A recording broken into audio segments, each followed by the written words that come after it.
Hello again, fellow Mystery Files.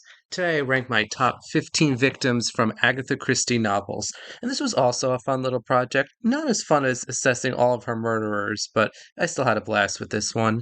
And Christie often uses the psychology of the victim as part of the major clues into solving that victim's murder.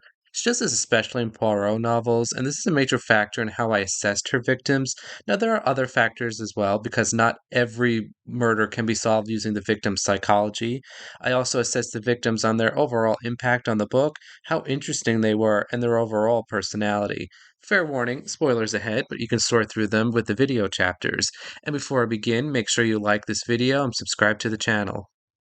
I don't have any honorable mentions here because I expanded the list from 10 to 15, so I will begin with number 15 with a pretty notable victim here, and that is Carlotta Adams from Lord Edgware Dies. And I think Christie does a fantastic job with Carlotta. She is based on the impersonator Ruth Draper, whom Christie saw perform, and Carlotta, too, is a great impersonator, especially when impersonating Jane Wilkinson, which is very relevant to the plot. It is noted so many times how good is at impersonating Jane Wilkinson. She's able to fool everyone at the dinner party into thinking she is, in fact, Jane Wilkinson. Unfortunately, she is so good at it, it directly plays into her downfall, where Jane is easily able to murder her and make her look like a drug addict. But still, I feel as if Carlotta is unique among Christie victims in just how much of a success she is, and she feels nothing like any other Christie victim, so I placed her at number 15. Number 14 is a victim from a novel I don't talk that much about, and that is Madame Giselle from Death in the Clouds. And I think Madame Giselle gets unfairly lumped into the bevy of Christie victims who are downright jerks. I don't think that accurately describes her. Yes, she is a money lender and a blackmailer of sorts. I mean, she collects secrets as collateral for her lenders who don't pay her back, but I've also enjoyed this other layer to her. There is a softer side to Giselle. She never oversteps her bounds. She left a note to her maid in the event of her death to burn all of her material because she doesn't want the innocent to suffer should their secrets get out. Her maid Elsie constantly goes on about how honest and kind her employer was. There's also this aspect of her being a mother, which is more important part of her character in terms of the murder plot in this book, but we know so little of that part that I just didn't feel comfortable placing her higher, but I still wanted to put her on the list, so she's here at number 14. Number 13 is probably the only victim who made this list purely because I love this character, and that is Dora Bunner from A Murder is Announced. And Bunny is one of two Miss Marple victims on this list, and I just love Bunny. I love her doting attitude, her scatterbrained moments. She does come across as something of a dodo, but she is actually very perceptive. She's one of many characters who know more than they should and can't keep it a secret. Dora might be the best example of this character because it fits her personality so much. She tells Miss Marple quite accidentally about the lamps being switched, and she tells the inspector about the oil door. She also has her missteps with the whole Lottie and Letty thing.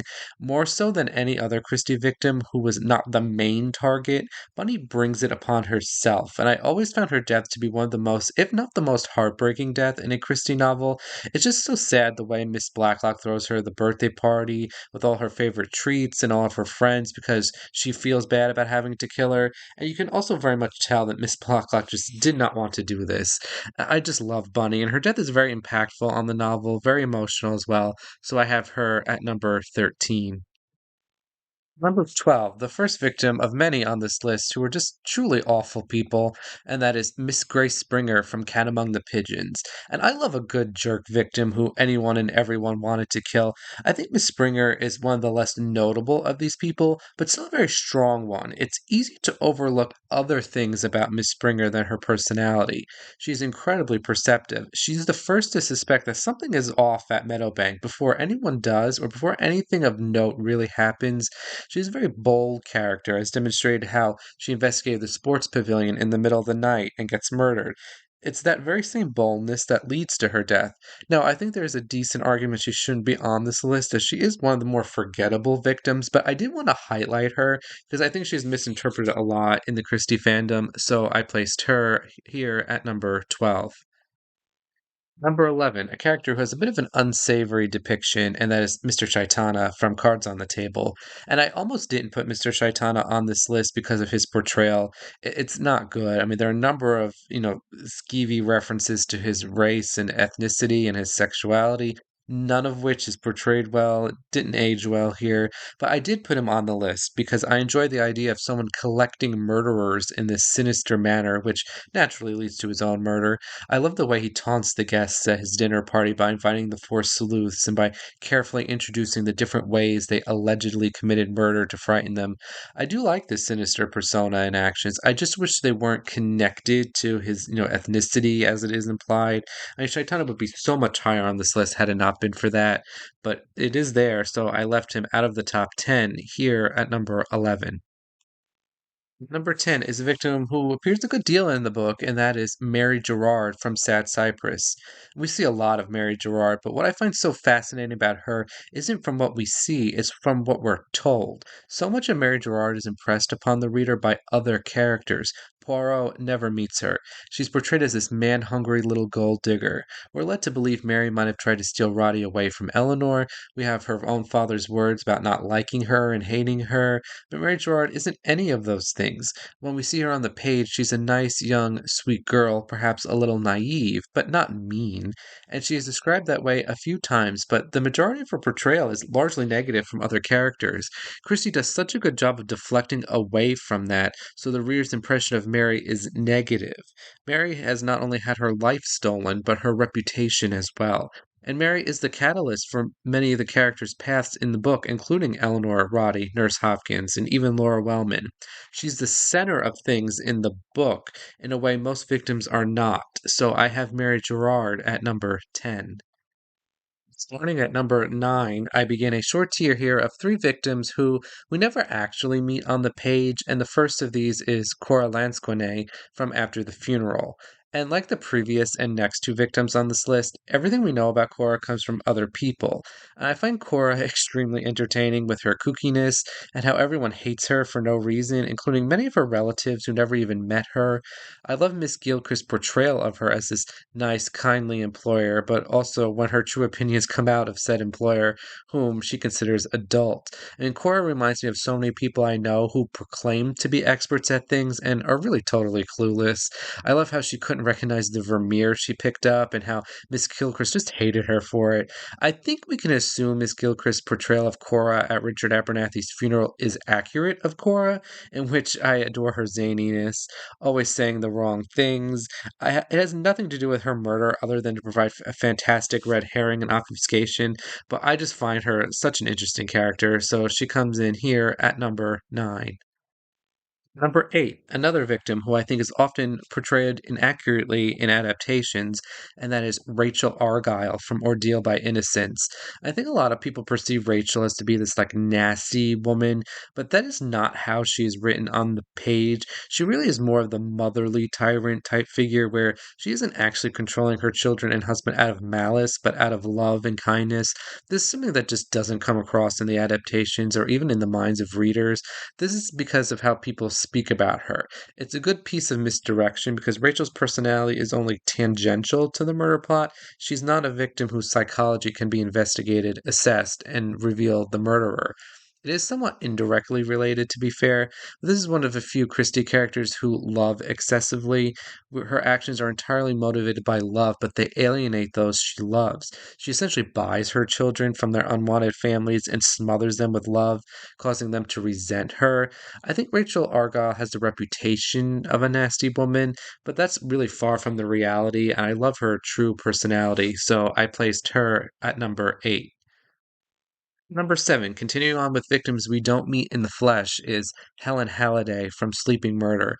And Helen is much the same thing. I mean, Dr. Kennedy tells us so much about Helen and how she was man hungry and basically a tramp. And we spent the entire book thinking she went from man to man. And to be fair, she kind of did, but not in the way we think. Helen spent most of her young adult and adult life fleeing from her brother, and she found solace in these men. She wasn't the tramp she was made out to be, and solving this part of Helen is key to solving her murder. Christie pulls this trick time and time again that we are led to believe about someone wasn't true.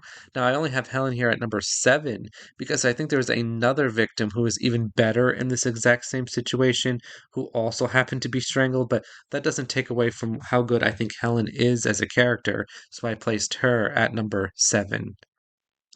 Number 6, and this is quite a contrast to the victims we never meet because this might be the victim we spend the most time with, and that is Lynette Doyle from Death on the Nile. I know the opening of this book is a little long and winded, but I don't mind that. I know other people do, but I love this section of the book where we're introduced to Lynette. The opening lines about two men discussing the glamour of Lynette and how famous she is, and this book ends with the same men forgetting about her.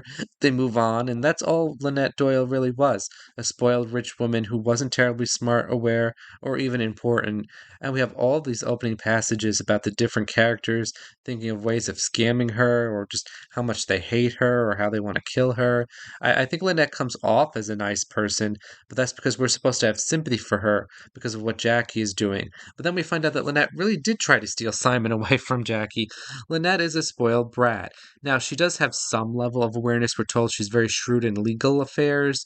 Why I have Lynette this high is because the in-depth looks into her character reveal how many lives she affected in a negative way. It's a chain reaction, and she's probably one of the most convincing victims in regards to us believing that anyone could have killed her. I mean, typically this is always the case, but some of the suspects really seem shoehorned in with there. But Lynette, it's just so convincing. So I have her here at number 6.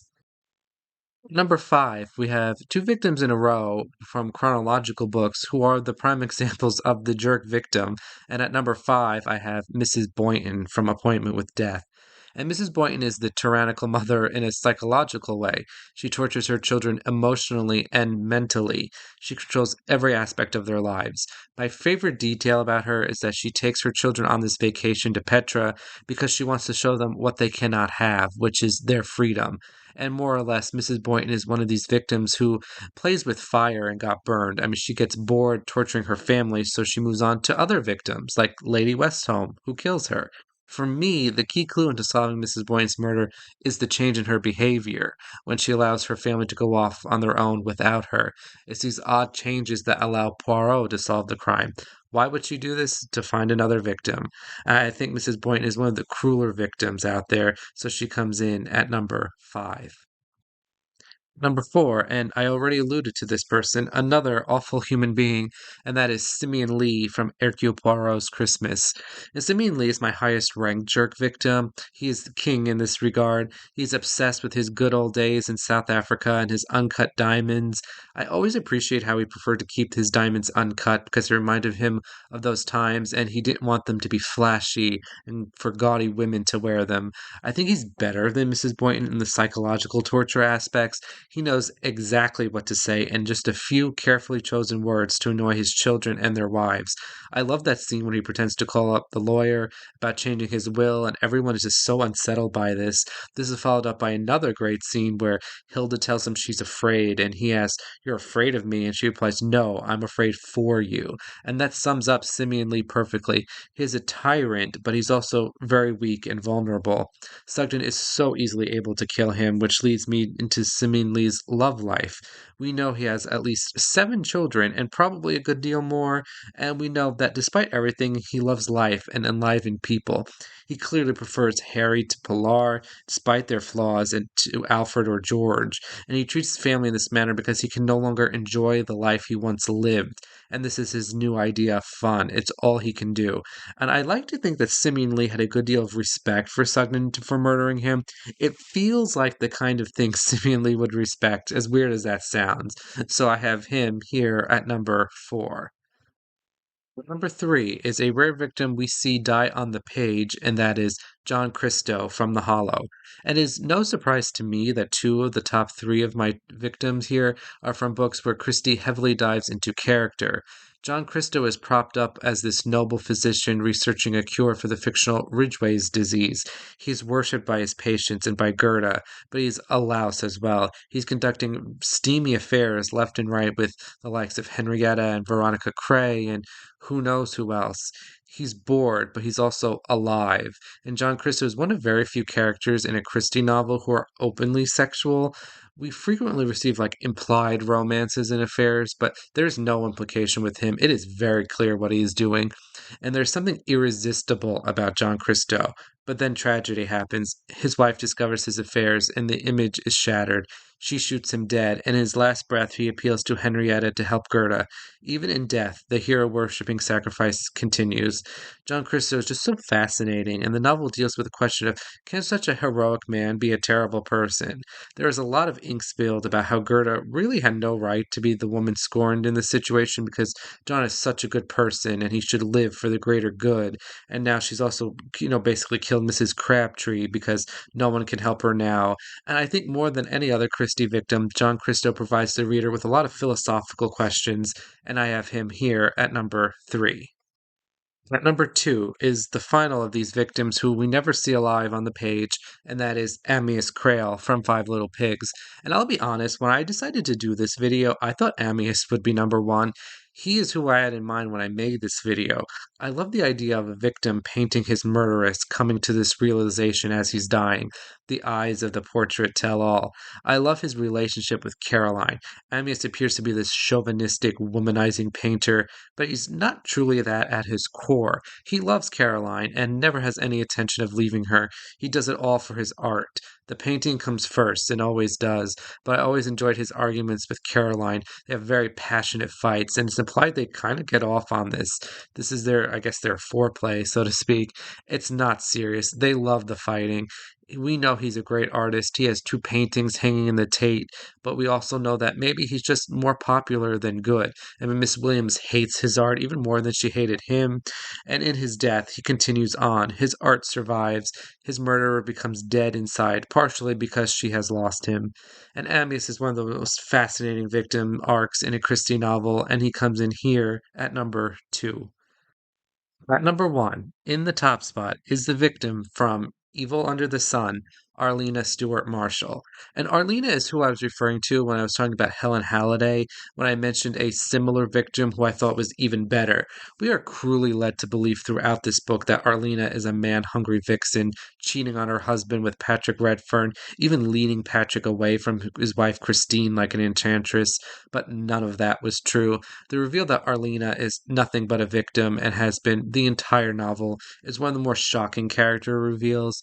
She wasn't leading Patrick. Patrick and Christine were leading her and using her for her money, stealing it, and then eventually killed her so her husband wouldn't find out.